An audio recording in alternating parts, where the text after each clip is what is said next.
right here on this main channel. I'm fascinated because I feel like of all of the sessions, there's many speakers that I'm like, all right, I know what you're going to say. I know what's involved in this, or I might have heard them before. We have 3 people that I've never heard from before. And this is such an important topic that affects so many people around the world. And I am incredibly keen to hear what our guests have to say all about anti-poverty policies that actually work for a change, unlike so much of what gets done. Now, our guests are Ibrahim Anoba, Bhuvana Anand, and Mohammed Machine Chian, and I do hope I've got those pronunciations correct. If I haven't, please correct me. And can I get each of you in turn to introduce yourselves and tell us a little bit about who you are and what you do and what brings you to be a part of the 24 Hours of Liberty here today. Ibrahim, let's start with you. Oh, great. My name again is Ibrahim Babatunde Anoba. I'm a Nigerian citizen, but I live in the United States of America. I work for a pro-liberty organization called AfricanLiberty.org, which is a project of the Atlas Network, and we try to spread the ideas of liberty across the African continent by publishing pieces on our website and training young libertarians. And I guess one of the biggest platforms for you to advocate for the ideas of freedom is certainly the Friedman Conference, and I'm so delighted to be here. Wonderful, very much. And do you have some prepared remarks? If you do, can we get into those now? Otherwise, I'm happy to do it as a Q&A. Yes, absolutely. Actually, I have a few minutes to talk about how to approach poverty from a different perspective in Africa. Actually, you see, one of the key things when we think about the problem of poverty across the world is for us to relegate the approach, in fact, the study of poverty itself, to the specific society we are trying to address.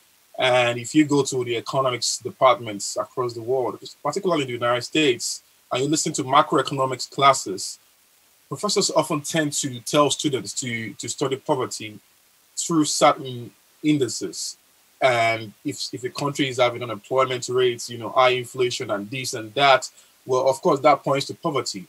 And that country needs to do this same thing, this, that, and that.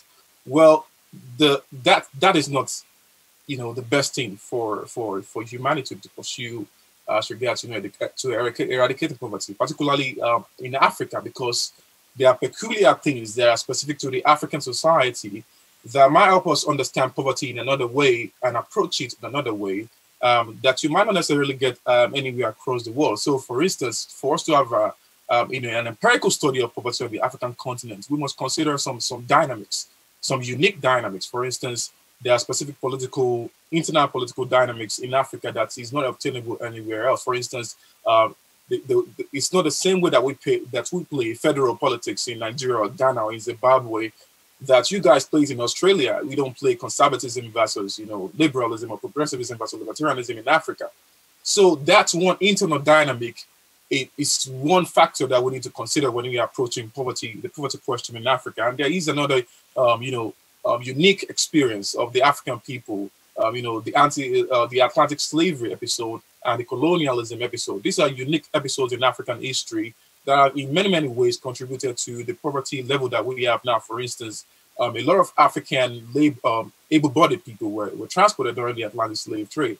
And for the next 100 years, African kingdoms and societies greatly suffered from, from labor deficits. And those labor deficits created economic mishaps for African kingdoms, such that it became very weak. And by the end of the 19th century, it became quite easy for the European powers to partition Africa in Berlin and conquer this African kingdom because they were, of course, economically weak. And we know the episode of colonialism did not end until the mid-20th century. So those two episodes are sort of unique experiences in Africa that contribute to poverty that might not necessarily be the same elsewhere. Of course, there was colonialism in America, but they're not at the same level that you have in Africa. And there are unique human reactions to economic situations in Africa. There are also unique social, political, and cultural dynamics in Africa. For instance, our social, cultural, and political institutions are not the same social, political, and cultural institutions you have in the United States or you have in the UK. And they're actually quite funny, unique statistics in Africa that you might not necessarily find elsewhere. For instance, in 1990 specifically, the level of monetary poverty in Africa was about 54%. In 2015, it was estimated to be about 41%. Of course, that's a decrease in monetary poverty. But in terms of absolute number of poor people on the African continent, in 1990, it was 278 million. But in 2015, it was 413 million. So why would you have a decrease in monetary poverty and have an increase in the number of poor people? Well, that was because the population of Africa was remarkably increasing along those years. And that's a unique factor to consider when you're talking about poverty in Africa that might not necessarily apply to the United States or Britain, for instance. So these are unique, ways to think about poverty when you're talking about poverty in Africa. And it really, really pisses me off when I see economics professors or policy analysts talking about poverty and saying, oh, the thing that actually work for England can actually work for Nigeria, for Ghana. It's absolutely horrendous. And there are actually causes of poverty in Africa, some of which are unique and some that are quite universal. For instance, there are numerous wars, civil wars, and coups and sectarian violence in Africa that have accelerated poverty levels. It's quite not surprising that the poorest countries in Africa are also countries that have been plunged into war.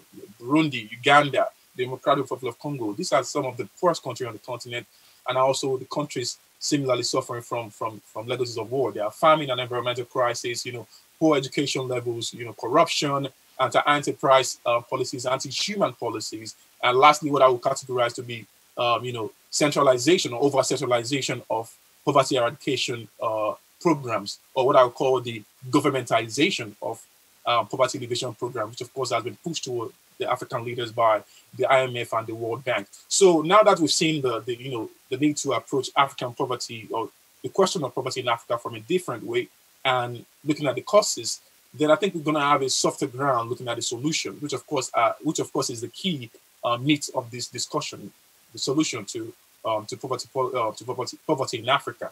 And I've categorized my solution into three. Of course, there are numerous solutions to pursue, but the key three ones for me will be the first one will be corruption, fixing corruption in Africa. I mean, it's always a recurring solution whenever you talk to an expert on African affairs. They will tell you one thing Africa needs to solve is corruption. Well, that's not because they're just trying to say it, it's because that's actually a key problem. Because, for instance, you see, I think back in 2002, the African Union estimated that the continent was losing about $150 billion to corruption annually. Now, keep that in mind. Lately, it's been estimated to be around the same figures, about $80 billion to $100 billion, depending on who's calculating. So if the continent is losing $100 billion to corruption, well, that's something to worry about. But the other thing we need to be conscious of is that a few years ago, the African Development Bank came out and said, well, Africa needs to spend about $100 billion on its infrastructure deficit annually alone. So not even as an economist, as a normal thinking, rational human being, if the continent is losing about $100 billion to corruption annually, and you need to solve infrastructure deficit with $100 billion annually, what that tells you is that if you fix corruption, you're going to have the money to fix your infrastructure problem. But African leaders wouldn't do that. So what they would do is bring their potbellies and their two legs to Washington, D.C. and to the IMF or the World Bank and bring their begging bowl, as Professor Aite would call it, to beg for money. And your governments will give them the money. But what happens is that after 8 years, those governments get elected out of office, and you have a new government coming in. Then it's going to inherit a debt profile that's going to linger for long on the continent. So fixing corruption in a lot of sense will help us, eradicate poverty in Africa. And the other thing I think is rethinking the problem of human capital on the African continent. And this is very, very key to solving poverty in Africa, focusing on human capital, because you see, I wrote an article for the Johns Hopkins University School of Advanced International Studies last year, questioning the imminent population surge on the African continent. As we speak, the population of the continent is about 1.3 billion. By 2050, the population will be about 2.4 billion. And 2100, it's going to be about 4.5 billion. Wow, these are enormous population figures. Now, if the continent cannot cope with 1.3 billion today, what's guaranteed that it's going to be able to cope with 2.4 billion in the next 30 years by 2050? Well, what Africa needs to do is perhaps copy one thing from China or India and invest in its human capital. So why do you think Samsung and Apple are always running to China or India today? Is because they are guaranteed to have skilled labor in those two countries to help them, achieve their entrepreneurial goals. And that's one thing Africa needs to focus on the human capital development. And at this stage, I really don't care about who's going to be investing in education, private sector or public sector. Of course, I prefer private education, but it really doesn't matter. Africa just has to invest in human capital. And lastly is what I would regard as, the fictitious foreign laws that African government are so fond of copying. I mean, how can you imagine going to Nairobi or going to Lagos or Harare, and you see a boy on the street, being so sad because of what? Because he cannot create a barber shop or a sugarcane shop because he needs some licensing to do that.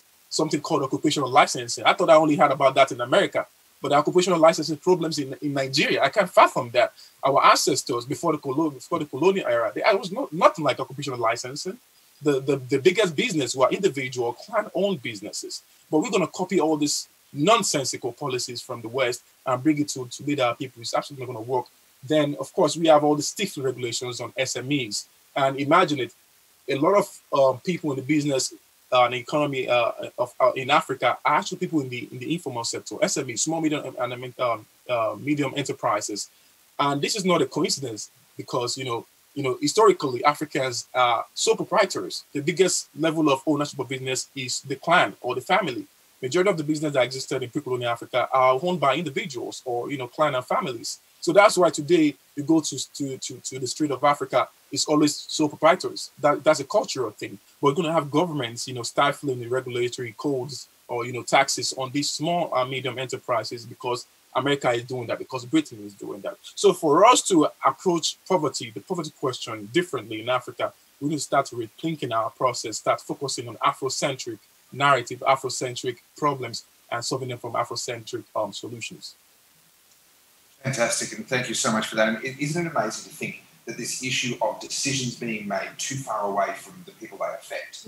We hear that the situation in Africa is obviously unique. We can't have politicians or bureaucrats or UN people that work out of Brussels or out of New York or wherever they may be making decisions and expecting those decisions to work in those parts of the world in the way that they might somewhere else. So thank you so much for that, and I look forward to firing a few questions at you in a little while. We've had lots of questions come through already on the social media, but I would like to come across to Bhuvana if you'd like to come through with your prepared comments. Thank you. Sure. Thank you very much for having me. This is very exciting.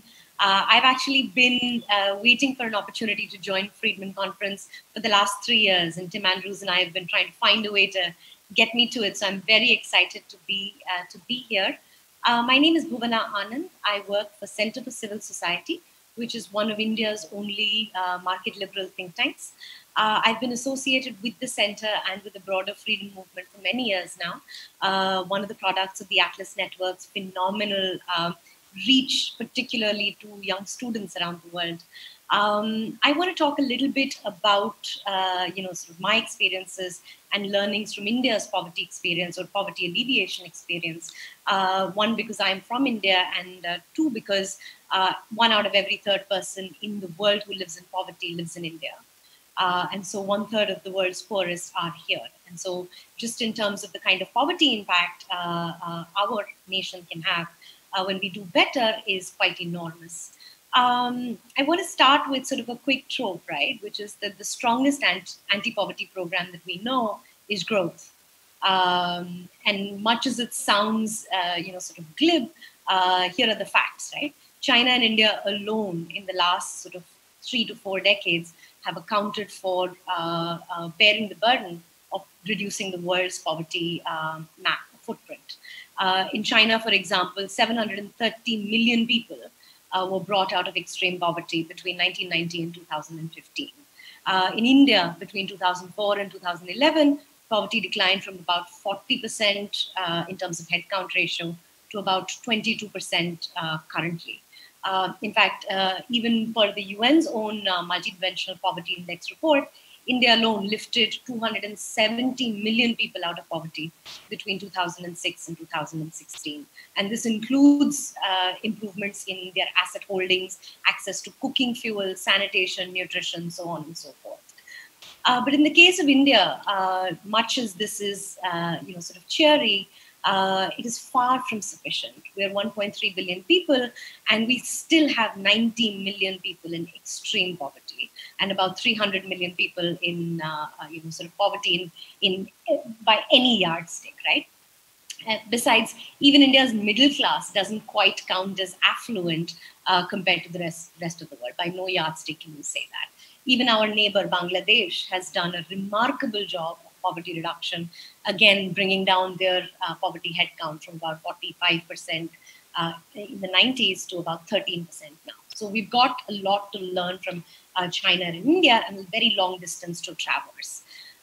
What is a real anti-poverty strategy for India MD? As most of you probably know, India has for the longest times, since independence, chosen to call itself a socialist economy, right?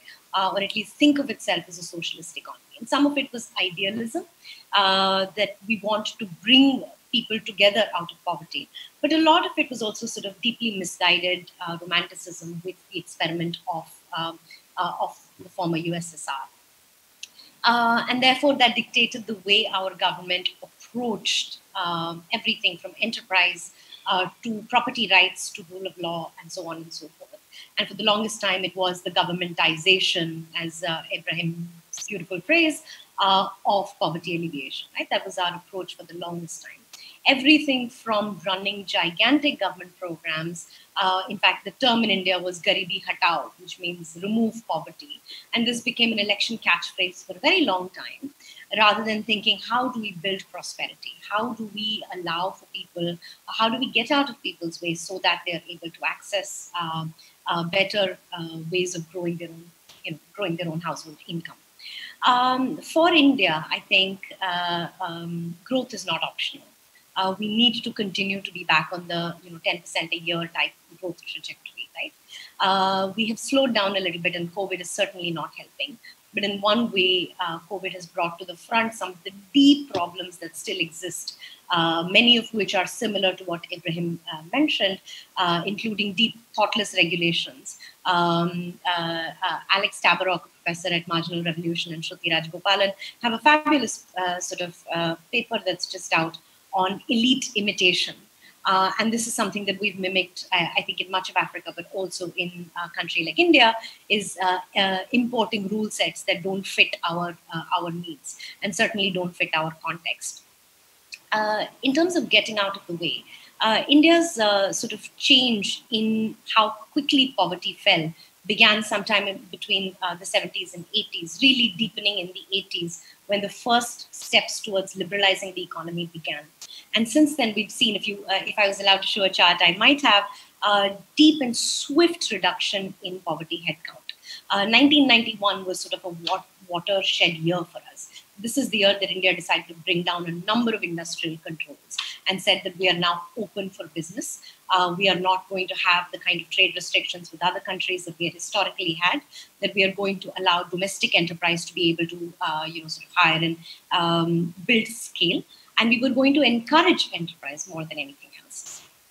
This being said, and of course, the numbers are there for most to see, that since 1991, you also see this remarkable correlation or relationship between growth and poverty reduction. However, most of our liberalization effort in the 90s was directed towards, in those sectors that affected the middle class or the upper middle class. The poorest of the poor, or those who were marginal, were left out of the liberalization discussion. And my sense that this is one of the things that we need to get right to be able to pull the remaining 300 million out of extreme poverty, and of course take 1.3 billion people towards greater prosperity. To give you a few examples, right? Agriculture, which is for the longest time was the largest sector of the economy, including the largest number of people employed, has continued to remain deeply controlled. A farmer today in India cannot decide how he holds land, who he leases his land to. Of course, he doesn't even have land records because the government is not invested in public goods around land records. He can't decide what to sow. He can't decide where to sell.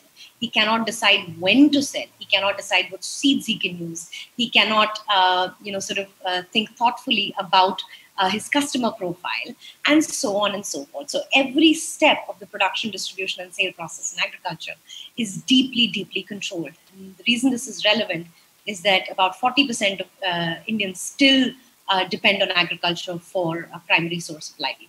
So liberalizing agriculture is non-optional for us if we want to do deep poverty reduction. Of course, that goes with who will absorb everyone coming out of agriculture. So as we know from most of the world's experience, that as you liberalize agriculture, as productivity in agriculture increases, the number of people engaged in agriculture also reduces. It means that you've got this enormous exit of people from a sector where you're going to absorb them. That means that we need to fix the way we run our industries, right? And what do we do there? We have tremendous labor controls on hiring, firing, employment terms, social security for workers, so on and so forth, that really expect private entrepreneurs to run with sort of one hand tied behind their back, right? And that's not a fair or for that matter, pragmatic view on how we will be able to absorb, one, excess labor, and second, build the path towards prosperity. The third is, of course, much like the case of Nigeria and Africa, India also has an enormous number of what we call nano entrepreneurs, right? Those who eke out a living with very limited capital and are looking for, sort of earning an honest, dignified living. Street vendors are one classic example. One of the reasons why Asia and Africa, for that matter, are great places to visit is the thriving street commerce, right? Of course, in a country like India, we make it very, very difficult for someone who wants to earn their livelihood in this dignified way by saying simple things. I'll give you an example. Ridiculous rules in India include 2 water vendors. So in the summer, it gets really hot, right? We're talking about 48 degrees Celsius temperatures. It gets really hot. And clever entrepreneurs have said that we'll just set up a water stall and charge a small amount of money to give you a glass of filtered water. The rules say that 2 water vendors must maintain a distance of 500 meters, 50 meters between each other, right? And clearly that becomes one additional way to be able to extort and harass a vendor. And there are myriad rules like this. For example, you can't light any open air fires. You cannot serve cooked food. Street food in India is part of our, sort of thriving urban world, right? But you're killing a way for an entrepreneur to be able to, one, provide a service, providing a hot meal, and second, of course, earning a dignified living. So these are things that we need to do to quickly get out of the way, correct our approach towards enterprise. The second is, if you must do development and poverty alleviation, we must do it in less distortionary ways. The Indian government runs a myriad of what we call centrally sponsored schemes. At one point, we had about 56 of these. Not to mention, we have a federal structure, semi-federal structure, where state governments also run these kinds of schemes. 56 different schemes, right? Doing micro-targeting to say that we'll give you additional social protection of X, Y, and Z sort. There's been some rationalization with the new government, but far from sufficient. There is, first, of course, you fix the root cause. Why are people poor? And once you find that there is still a difference, how do we support the poor? So one way is to think about these centrally sponsored schemes. Many of these schemes tend to be deeply distortions, right? Because a lot of the times, these kinds of schemes are about giving goods and services. So whether it is food security. So in the case of India, we run one of the largest food security programs in the world, where we give very, very cheap grain, rice and wheat via our public distribution system to households below a certain income threshold. The bizarre thing is that a scheme like this ruins agricultural, sort of distorts the production, distribution, and consumption. So I'll give you a small example. Indians now consume calorie-heavy meals rather than nutritious meals, right? So we're eating wheat and rice to fill your bellies, but you're not eating nutri-cereals or coarse grains, which are likely to give you far more complex nutrition. Why? Because we distorted agriculture and then we set up this kind of a public distribution system, right? Not to mention the impact that it has on the environment. Just simply you give free electricity, free water, in addition to free seeds and have a free distribution system. Government says we guarantee a procurement of wheat and rice, which means areas that are water short grow rice. Rice is one of the most water intensive sort of crops in the world, right? So this is the kind of bizarre chain that we set up in the name of poverty reduction that has deep unintended consequences, or even sometimes even intended consequences in the long run. Lastly, I think I'm probably going to run out of time. There's a third thing that we need to be doing, which is to rethink how India taxes. The Indian taxation system is deeply, deeply regressive. Most of our tax revenues come from indirect taxation. The peak rates of the goods and services tax are about 18%. A simple packet of biscuits, which tend to be cheap, belly filling, and sometimes even entertaining for children, you pay between 5% and 18%. So bulk of this kind of incidence is on the poor man on the street, right? Which is a bizarre way of doing taxation. So one sort of great recommendation that came from a friend of ours, Rajesh Jain, is this idea of returning wealth, which is called dhan vapsi. And there, the recommendation was government is holding on to enormous stockpile of assets. Let's monetize these assets. This will allow us to give $1,500 in nominal terms per household per year. India's per capita income in 2016 was about $1,600 US, right? Just monetizing these assets for a few years will allow us to do poverty alleviation in a thoughtful way, at the same time being able to retract the footprint of government. Thanks, I'll stop there. Bhuvasa, thank you so much. I can clearly see that there is a lot to talk about, and we are going to have a little bit of time in Q&A. But I do want to hear from our third speaker before we get to Q&A, where all of you will get a chance to contribute even more. And that is, of course, MOHAMMED Chiana. Again, I do hope I'm pronouncing that correctly. Apologies if I'm not, and to all of you if I'm not. But MOHAMMED, what have you got to share? Hello, guys. Hello from... Yes. Yes? Yes. Hello. First of all, yes, you pronounced it quite correctly. Thank you. Hello, everybody from Tehran, Iran. My name is Mohammed. You can call me Machine or Mohammed, whatever you're more comfortable with. To begin with, I thought it was a clever ploy to go third to see what other my colleagues have to say, but I'm afraid Buana and Ibrahim said it all. It's a very hard act to go after them. Also, I have to say for the record that I'm most impressed with the lineup of this event. Everybody is here, and I cannot believe I'm a part of it. I'm proud and honored to be among these very valued speakers. Now, to the topic at hand, I think the topic is very clever, very intriguing, anti-poverty policies that actually work, because many countries have been doing almost probably every country in the world has some policy against poverty, and we see them, many of them fail. The reason behind it, I think, I'm going to go more theoretical, more fundamental in my time, because so far as the examples go, I think my friends covered it all. The thing is, when we judge policies, we usually judge them by intentions, and they are mostly good intention. But I submit, and in my talk I will talk about this, that we should be more concerned about the results, not their intentions. In any case, when it comes to poverty, most people find the topic, both the problem and the solutions, quite clear. There's very little unknown, at least when it comes to intuition.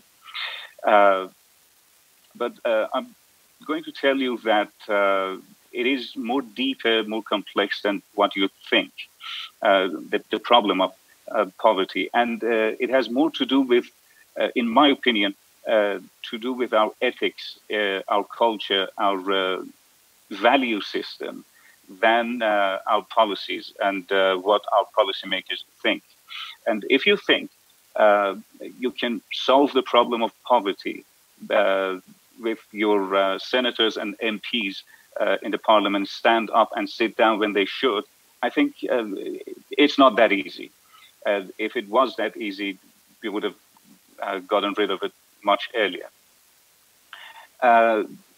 But I'm not saying policies aren't important. I'm saying policies are a necessary condition to solve the problem of poverty, but they're not sufficient. They're seldom sufficient. And on the other hand, policies can impede development out of poverty. And we see a lot of policies with, again, good intentions that are making it very hard to solve the problem of poverty. I'm going to provide you with a couple of examples here. I think Iran is a very interesting case when it comes to politics, because when we started after the revolution of 1979, Iran was a relatively prosperous country, and we had it all. We had very many natural resources. We were relatively advanced on our way, and a lot of policies these days are gaining momentum all around the globe, in developing countries as well as already developed countries.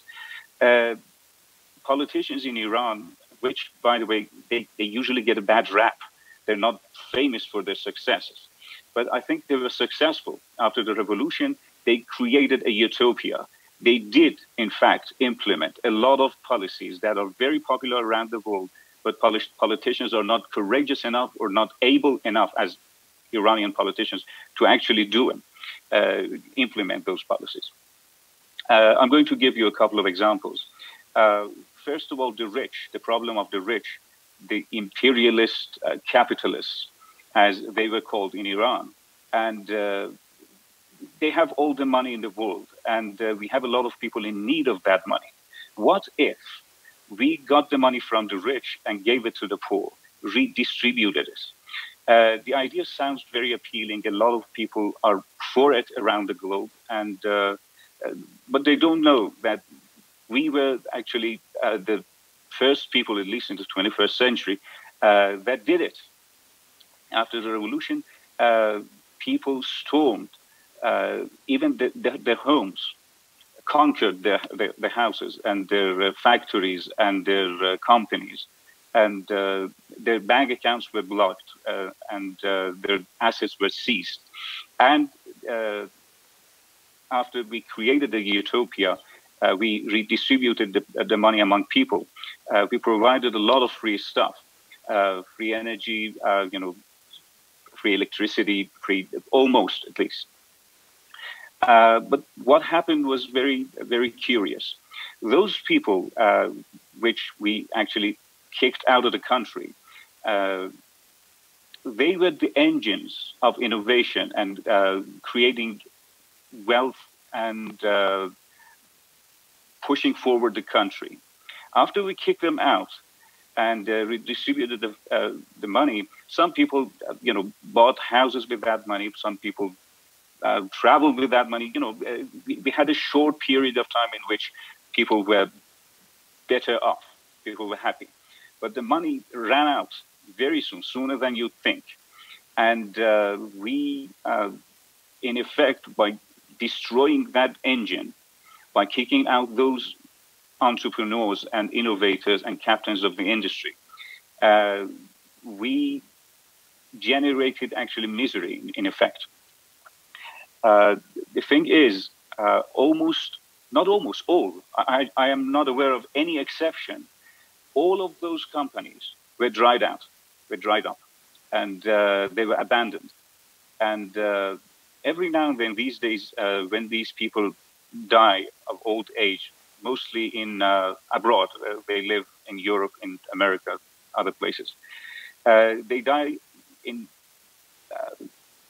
with a lot of regrets, with contempt, and when they die, they generate news, and we go back and see what they created in the first place and what happened to their creations.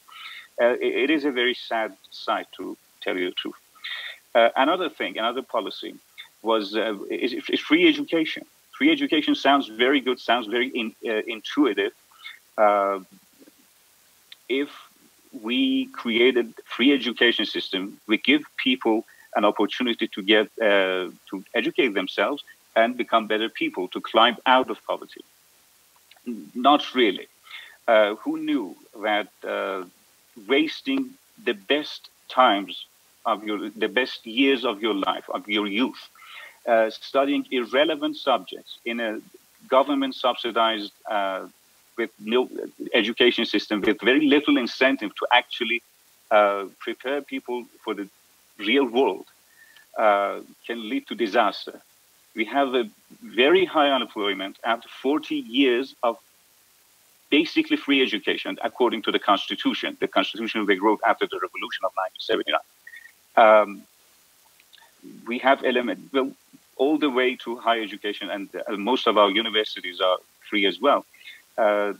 So we have a lot of educated people, educated in irrelevant fields, and even those who are educated in relevant fields are not nearly anywhere near prepared for the real world. And we have not only high unemployment, but high unemployment among very educated people. And when we have employment, it is very seldom relevant to their education. If you're a taxi driver, it doesn't matter if you have a PhD in sociology. And if you're delivering food, again, doesn't really matter.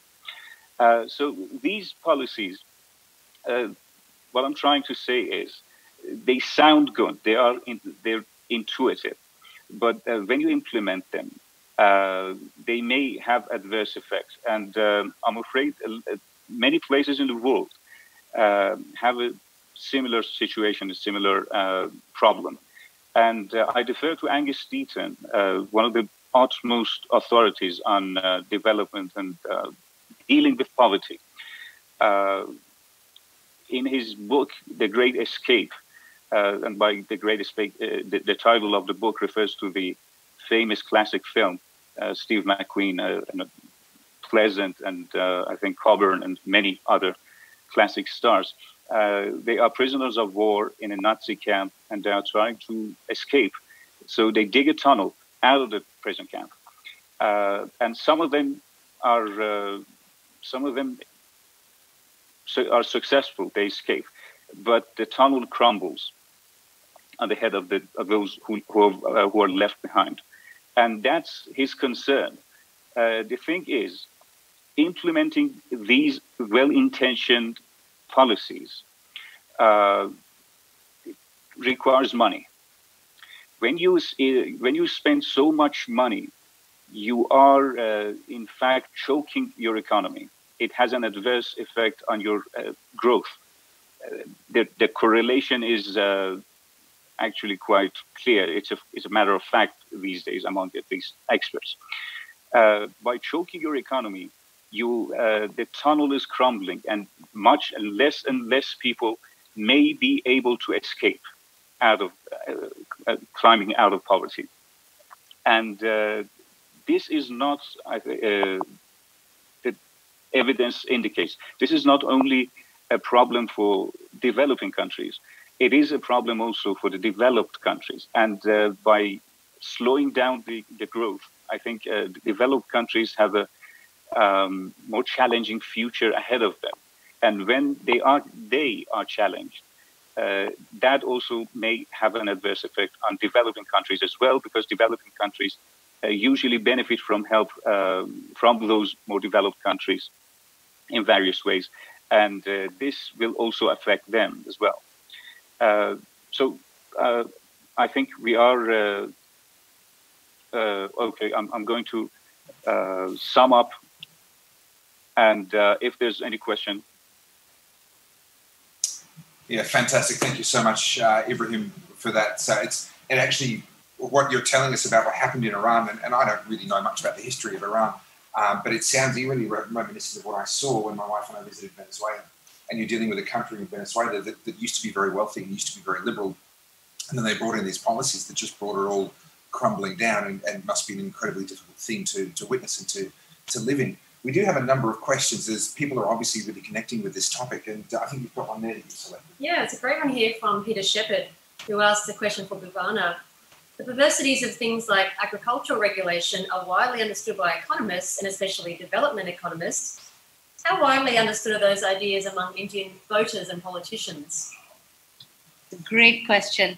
I think voters probably intuitively understand, right? Because they're living the reality of controls in agriculture. At least this is my sort of theory.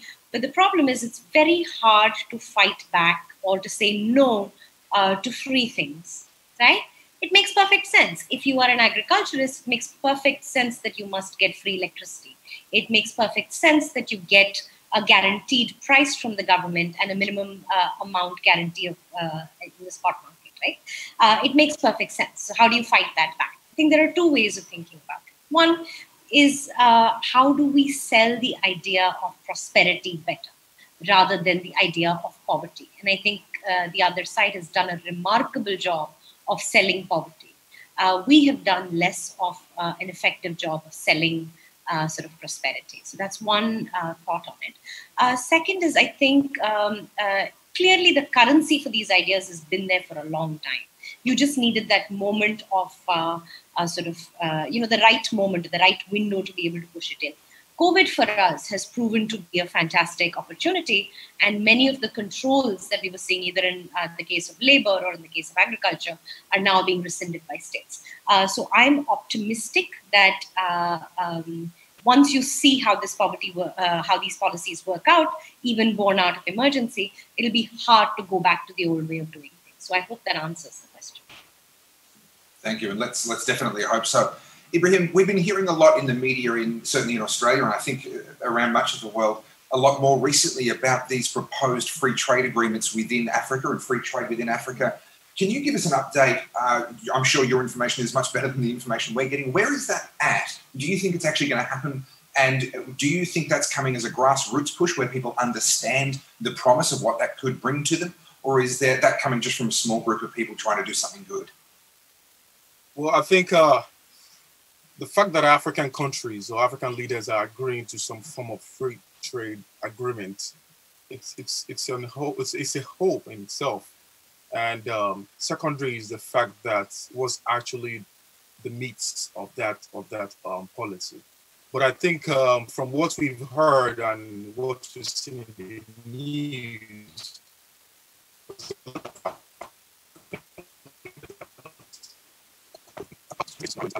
from what we've seen or heard, I think it's going to be a game changer in the sense that before now, there used to be a lot of restrictions when you're trying to move from one country to another. For instance, before the amalgamation of Nigeria in 1914, there was actually no difference from moving from Kano to Lake Chad. It's just like moving from one city to another. But when the British created that country, it became quite difficult for Hausa and Fulani herdsmen that are trying to, transport their goods or cattle and sheep and goats across the border. So with this, AFCFTA agreement, I think challenges like that are going to be addressed. And, in that sense, it's addressed the economic aspirations of local people, of regular Africans. But again, we have to see how this agreement is going to be implemented. But the fact that it's a continental free trade agreement in itself, it's something to be hopeful about. Very good to hear. And finally, Machine, what are your hopes for Iran in the near future?